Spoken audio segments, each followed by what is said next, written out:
سجا بنا کے بنا لیں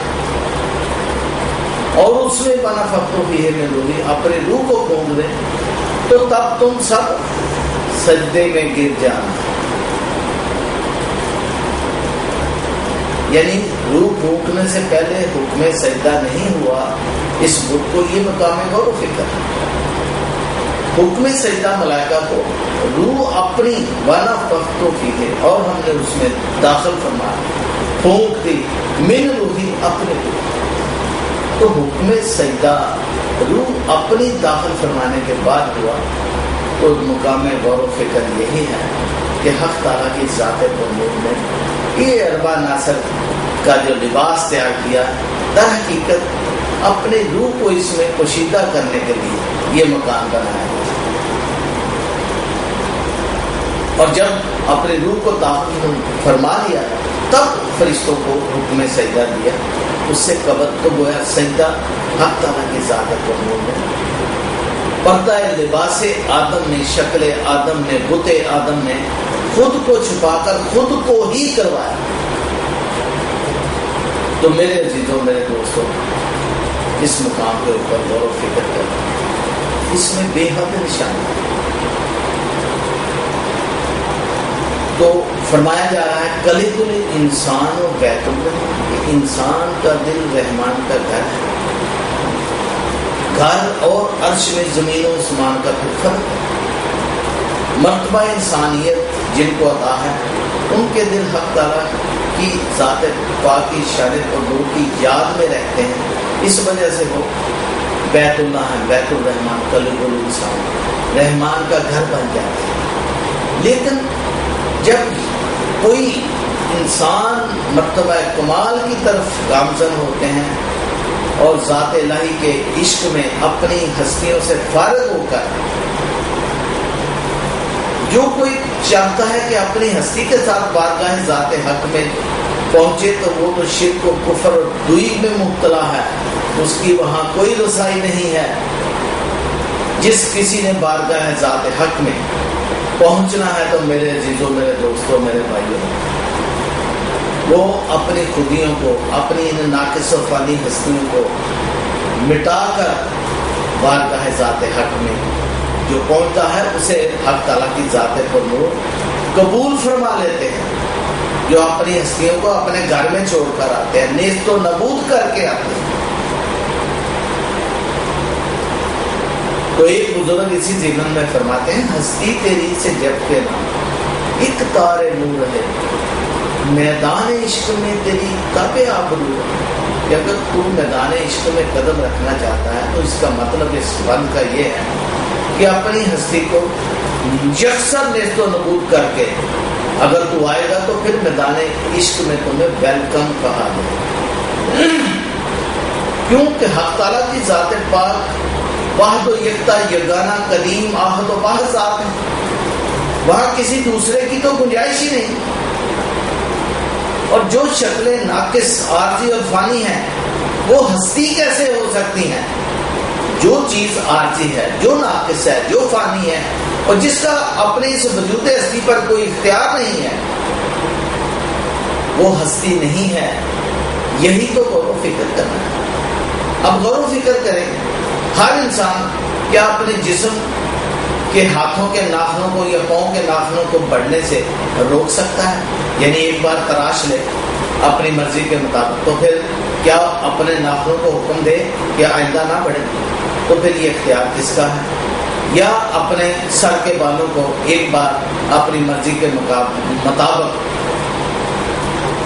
کسی حجام سے ترشوا کر تو پھر حکم دے کہ اب تم نے نہیں بڑھنا ہے؟ تو جب ہمارا اس وجود ہستی کے اوپر اختیار کوئی نہیں، نہ ہم بالوں کو بڑھنے سے روک سکتے ہیں، نہ ہم ناخنوں کو بڑھنے سے روک سکتے ہیں، نہ ہم صحت مند رہنے کے اوپر ہمارا کوئی اختیار ہے، نہ بیمار ہونے میں ہمارا کوئی عمل دخل ہے، تو پھر کس چیز کے اوپر ہمیں قدرت حاصل ہے؟ کون سے اختیارات ہیں جو ہمیں ملے ہوئے جنہیں ہم اختیار سمجھ رہے ہیں؟ تو در حقیقت وہ عطائے ذات الہی ہے. اگر صحت ہے تو وہ ذات حق کی طرف سے، اگر حسن ہے تو وہ ذات حق کی طرف سے، اگر مال و زر ہے تو وہ ذات حق کی طرف سے، گویا کہ ہر عطا وہ ذات حق کی طرف سے ہے۔ واللہ خیر الرازقین، وہی ذات ہے جو بہترین رزق عطا کرنے والا۔ تو یہ ساری چیزیں غور و فکر کے قابل ہیں کہ ہم ان کے اوپر غور و فکر کریں، اور جب ہمیں یقین ہو جائے کہ جب اس وجود ناقص کے اوپر ہمارا اپنا کوئی اختیار نہیں ہے، نہ ہم ہمیشہ جوان رہ سکتے ہیں، نہ بوڑھے ہونے سے ہمیں کوئی بچا سکتا ہے، تو پھر غور کرنا یہی پڑتا ہے کہ ہم ہیں کیا۔ تو بالآخر یہی ہمارے اندر سے ندا نکلتی ہے کہ ہم کچھ نہیں، ہماری کوئی ہستی نہیں ہے۔ اے ذات باری تعالیٰ، یہ سب تو آپ کی عطا، یہ سب تو آپ کا لطف و کرم ہے، جنہیں ہم اپنا لے کے بیٹھ گئے ہیں، جنہیں ہم اپنا بنا کے بیٹھ گئے ہیں۔ تو کلمہ طیبہ یہی تو ہمیں پہلے جو سبق مل رہا ہے کلمہ طیبہ سے، لا نہیں الہ کوئی، یہ نفی ہے خود ہماری اپنے ان ناقص و فانی ہستیوں کی، ہر انسان کی ناقص و فانی ہستی کی نفی۔ جب وہ دائرہ اسلام میں داخلہ چاہتا ہے تو پھر لا الہ، لا کی تلوار سے خود کو قتل کر کے، خود کو نیست و نبود کر کے اس میدان میں آئے، تو پھر کیا ہے؟ پھر باقی اللہ و باقی من کل فانی، پھر ذات حق ہی ہے جو کہ قائم دائم اور باقی ہے، اس کا ما سوا من کل فانی، ہر چیز اس کا ما سوا فانی ہے۔ تو جب لا کی تلوار سے کوئی شکل خود کو قتل کرتی ہے، اپنے آپ کو نیست و نبود کرتی ہے، اور پھر اس ساری کائنات کے اوپر جب نگاہ پڑتی ہے، تو جب ہمیں اپنے فانی ہونے کا یقین ہوتا ہے تو پھر ہم جس شے کے اوپر بھی نگاہ ڈالیں گے وہ سب بھی فانی ہے، کوئی چیز ہمیشہ رہنے والی نہیں۔ تو پھر کیا ہے؟ باقی کون ہے؟ الا اللہ، سوائے اللہ کے اور تو دوسرا ہے ہی کوئی نہیں اس کا نام۔ اب حقیقت کی طرف غور و فکر کریں کہ جب کچھ نہیں تھا اس کائنات، تو تب کیا تھا اس کائنات؟ حق تعالیٰ کی ذات قدور حدیث کرسی میں یہی تو فرماتے ہیں کہ میں اپنی ذات میں واحد یکتا یگانہ قدیم اور اکیلا تھا، اور میں نے کبھی خود کو نہیں دیکھا تھا۔ تو فرماتے ہیں کہ میں نے آئینہ بنایا، اور اس آئینہ میں جب میں نے اپنی صورت قدور کو دیکھا تو حق تعالیٰ فرماتے ہیں خود اپنی ہی اس آئینہ میں دیکھی گئی صورت قدور پر میں عاشق ہوا، اور پھر اسی صورت پرنور کا اس میں پرنور میں نے محمد صلی اللہ علیہ وسلم، اور پھر اپنے نور سے نور محمد صلی اللہ علیہ وسلم کو عیاں کیا، عیاں کر کے ایک مدت تک قطب ستارے میں پنہا رکھا۔ پھر جب کسی طرح سے مجھے چین و قرار نہ آیا تو حق تعالیٰ فرماتے ہیں تب میں نے چاہا کہ میں آپ نور محمدی صلی اللہ علیہ وسلم کے نور کے ایک ذرہ سے اس ساری کائنات کو روشن و منور کر، تو روشن و منور فرما دیا۔ نور مجسم محمد صلی اللہ علیہ وسلم یہ ہمارے خیموں پر آنکھوں سے بالاتر ہے۔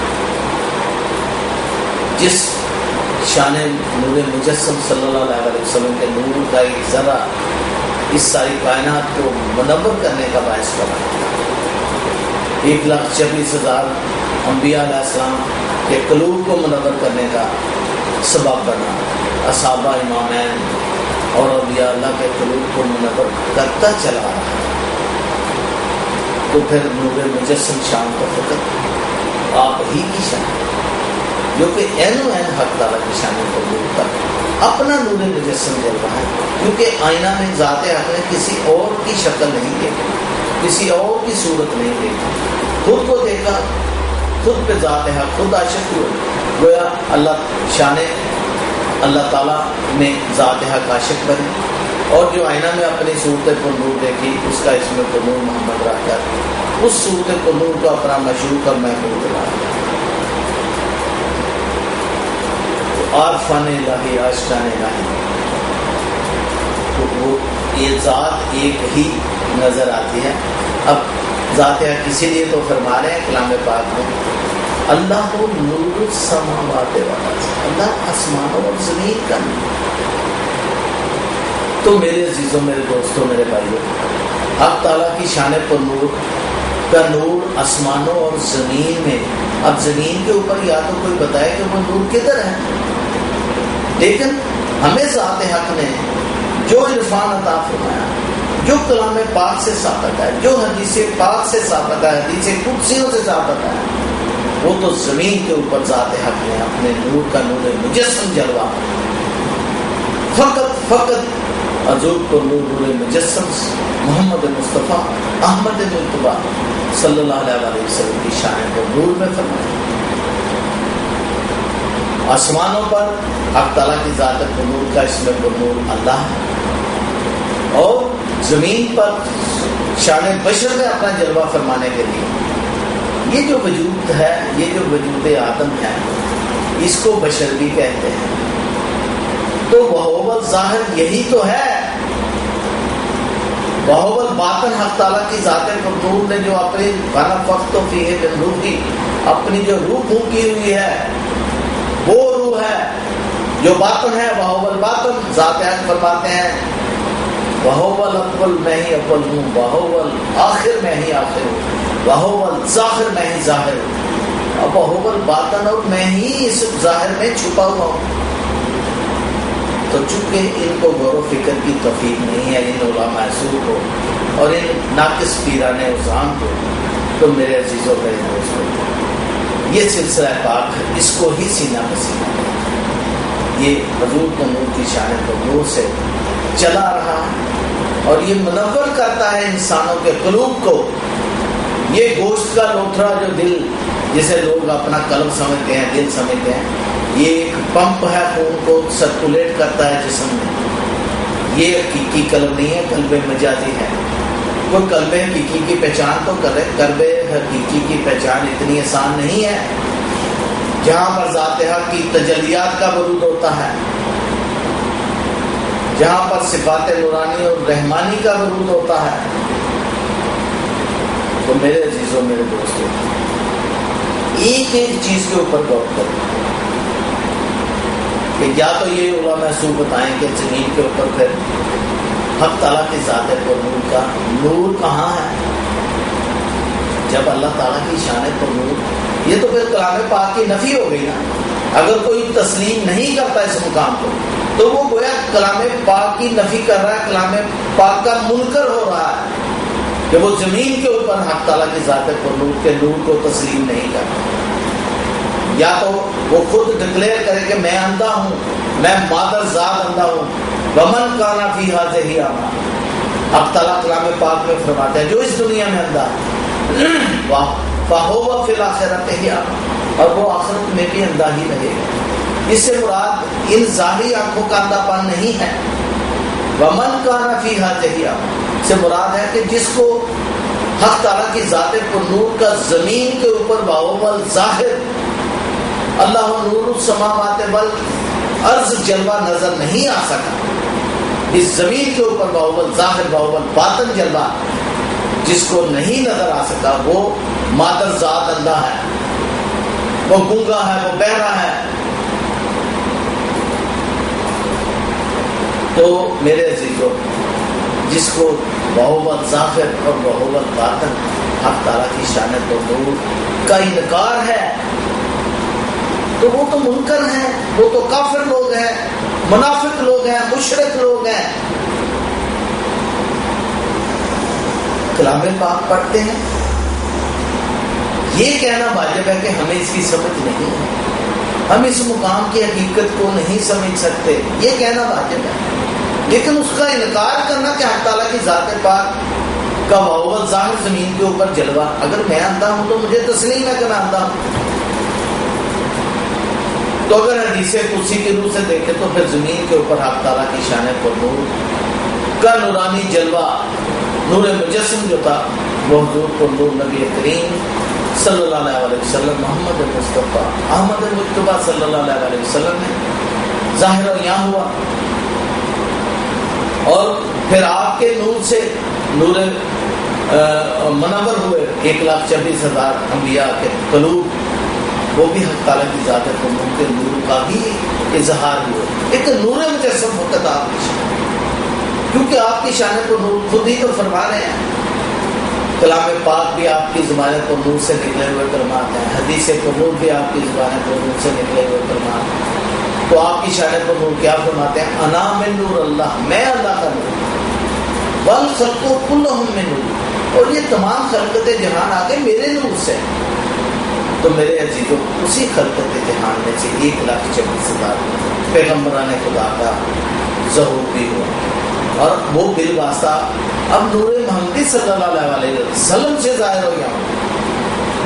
اور جب آپ کی شان کو نور کا تمام انبیاء کے آخر میں ظہور ہوا، جلوہ گری ہوئی، ذات حق نے یہ اربع ناصر کا لباس پہن کر اپنا زمین کے اوپر جلوہ فرمایا، تو میرے عزیزوں، میرے دوستوں، اس اب ظاہر جو آپ کا جسم اطہر تھا، وجود کو نور تھا، اس کو بشر کہا گیا ہے، لیکن باطن آپ کا، قلب آپ کا مکمل نور اللہ نور تھا۔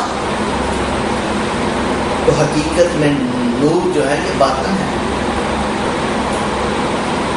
تو حق تعالیٰ کی شان کو نور نے جب اپنا جلوہ سب سے آخر میں یہ کہہ کر انا خاتم النبیین فرمایا، لا نبی بعدی، میں نبی آخر رسول ہوں، اور مجھ پر تمام دین کو ہر طرح سے مکمل فرما دیا گیا ہے، اس کے بعد اب کسی نبی کی آمد کی ضرورت نہیں ہے، اور اس دین میں کوئی کسی قسم کی ترمیم کی ضرورت نہیں ہے۔ انا من نور اللہ، وہ آپ فرماتے ہیں میں اللہ کا نور ہوں، بل خلق کلہم من نور، اور یہ تمام خلقت جہاں پھر میرے نور سے جلوہ گر ہوئی۔ تو بالواسطہ حقیقت میں ہے تو نور ذات حق ہی ہے تو نور ذات حق ہی۔ تو زمین کے اوپر ذات حق نے اپنا اسم کو نور، اپنا جلوہ فرمانے کی خاطر اس لباس بشر میں، اس وجود آدم میں اپنا اسم کو نور کر آہد میں میم کو شامل کر کے احمد رکھا، اور حمد اپنی تمام شانوں کے اوپر میم کا گھونگھٹ اوڑھ کر، تاج پہن کر اپنا اسم کو نور محمد صلی اللہ علیہ وسلم رکھا، جس اسم کو نور کا مطلب معنی ہے تعریف کیا گیا۔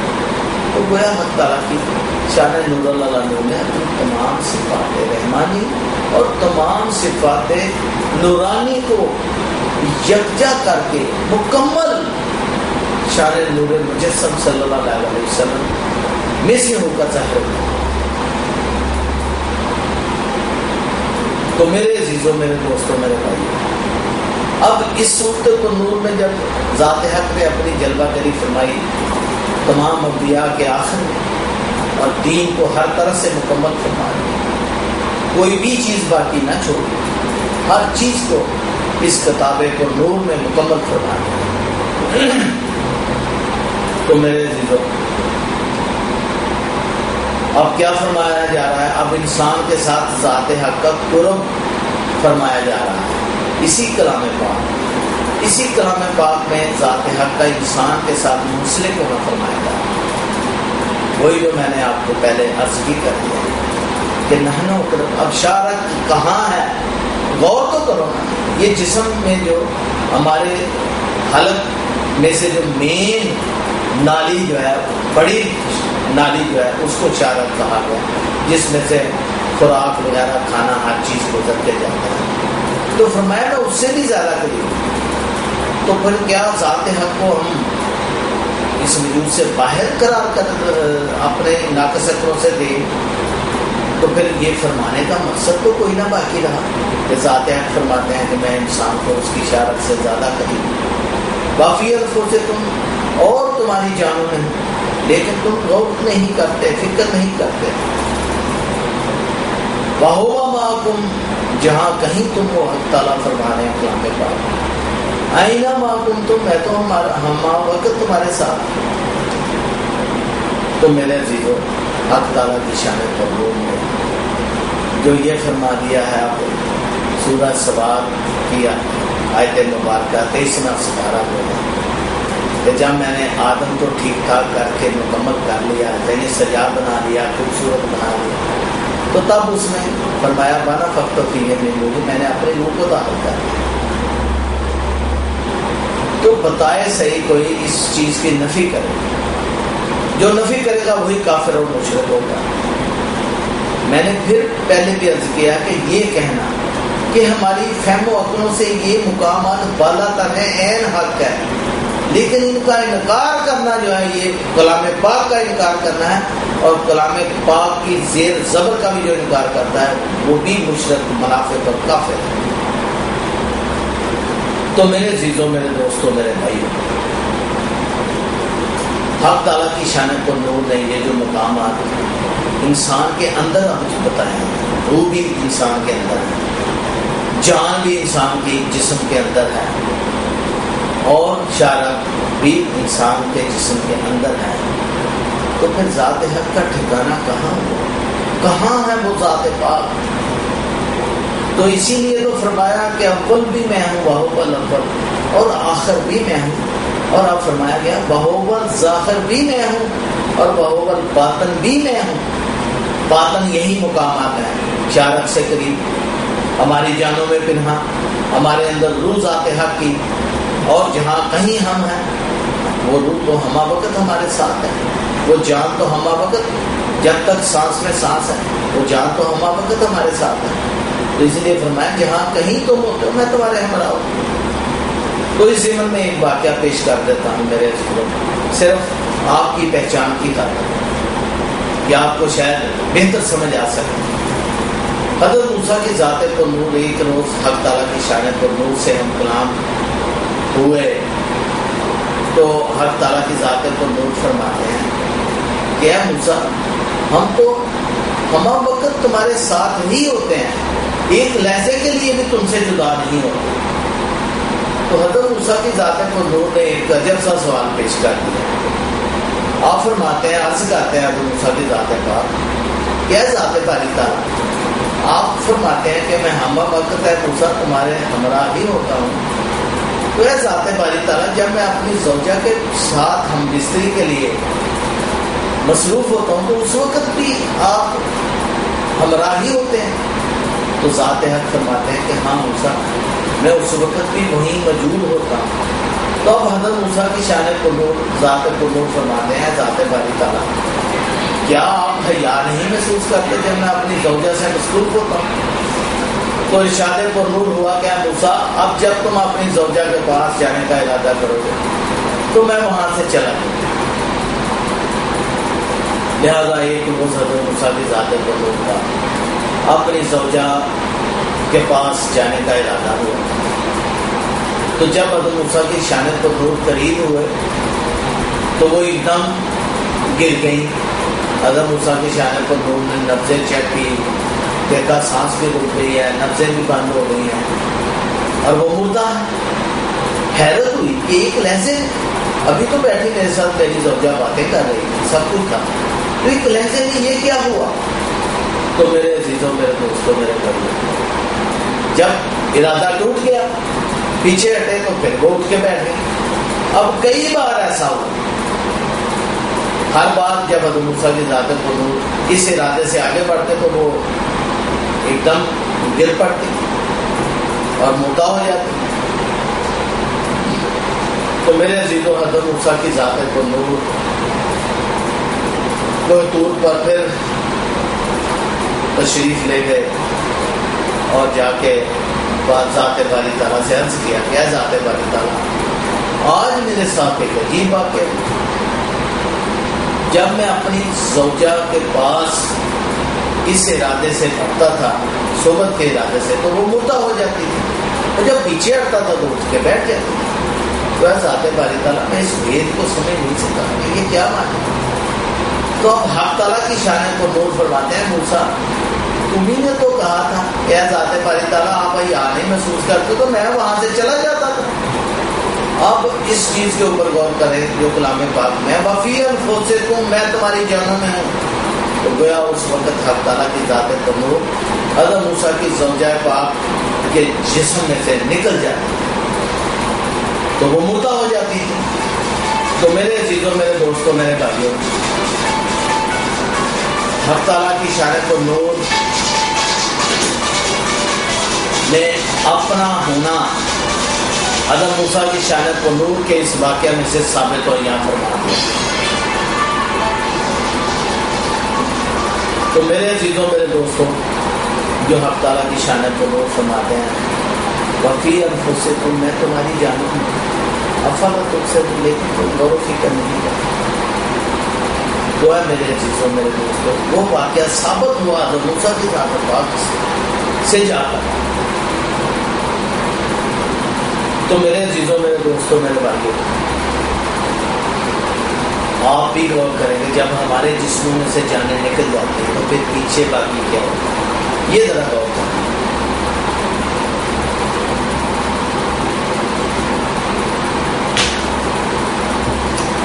جان ہے تو جہان ہے، یہ ساری کائنات جو حرکت میں ہے وہ جسموں میں جانوں کے ہونے سے ہے، روحوں کے ہونے سے ہے۔ تو باطن میں تو حق تعالیٰ کی ذات پاک نے اپنے ڈیرے لگائے ہوئے ہیں ہر انسان کے اندر، جو فرمایا وَنَفَخْتُ فِيهِ مِن رُوحِي، اور ملائکہ کو کہا کہ جب میں اس میں اپنی روح کو داخل کر دوں، اس شکل آدم میں، بت آدم میں جب اپنی روح کو داخل کر دوں تب تم سب سجدے میں گرنا، اس سے پہلے نہیں۔ تو پھر سجدہ بھی خود کو کرو، اس بت کو نہیں کروایا۔ تو میرے عزیزوں، میرے دوستوں، وہ آن، وہ شان، وہ روح پر نور، نور اللہ نور، آج بھی جن اشکال کے اندر امنت باللہ کما ہوا باسمائہ و صفاتہ، اپنی صفات نور اللہ نور سے جلوہ گر ہے، وہاں جلوہ ذات حق ہے، اس وجود کے پردے میں، اس شکل کے پردے میں ذات حق اس قلب میں جلوہ گر ہیں، موجود ہیں، جیسا کہ ارشاد پاک ہے قلب المومن، جو مومنین ہیں ان کے قلب حق تعالیٰ کی ذات پاک کا عرش پر چکے ہوئے ہیں، وہاں ہم وقت ذات حق کی تجلیات کا برود ہوتا ہے۔ تو گویا ذات ہی وہاں پہ جلوہ گر ہے اس بت کے پردے میں، اس لیے جس کسی کو یہ شعور حاصل ہو جاتا ہے، یہ نگاہ پھر باطنات حاصل ہو جاتی ہے، وہ پھر حقیقت میں بت ساز کو سجدہ کرتا ہے، بت کو نہیں کرتا، کیونکہ ہر صورت کے پردے میں ذات حق کی جلوہ گری ہے۔ تو میرے عزیزوں، جس کسی کو اس صورت کے پردے میں ذات حق کی جلوہ گری کو دیکھنے کے لیے وہ چشم بینا، وہ چشم وحدت، وہ چشم نور اللہ نور عطا ہو جاتی ہے، تو میرے عزیزوں، میرے دوستوں، میرے بھائیوں، وہ شکل جو ہے وہ مکمل حق تعالیٰ کی ذات پاک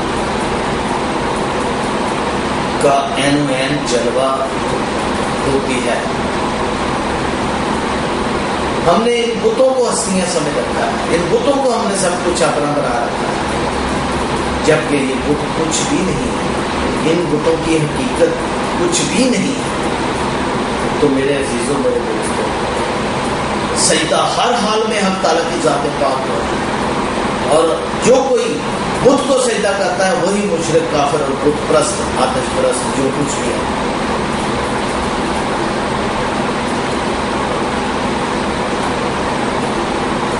بت سمجھ کر اسے پوجوں تو میں ہوں کافر، بت میں بت ساز کا جلوہ نظر آتا ہے۔ یہ بزرگ ہیں، وہ فرماتے ہیں اگر بت سمجھ کر میں اپنے پیر و مرشد یا اپنے پیغمبر خدا صلی اللہ علیہ وسلم کی شان پر نور کو پوجوں تو میں ہوں کافر۔ جب ان کی شان پر نور میں مجھے حق تعالیٰ کی شان نور اللہ نور کے عنوان نظر آتے ہیں، حق تعالیٰ کی جلوہ گری نظر آتی ہے، تو فرماتے ہیں بت سمجھ کر اسے پوجوں تو میں ہوں کافر، بت میں بت ساز کا جلوہ نظر آتا ہے۔ تو یہ حق تعالیٰ کی ذات پاک کی چنی گئی ہوئی اشکال تو نور ہے۔ جبکہ ابلیس نے ذات حق سے مہلت مانگی تھی کہ جی میں تیری طرف آنے والے جو تیرے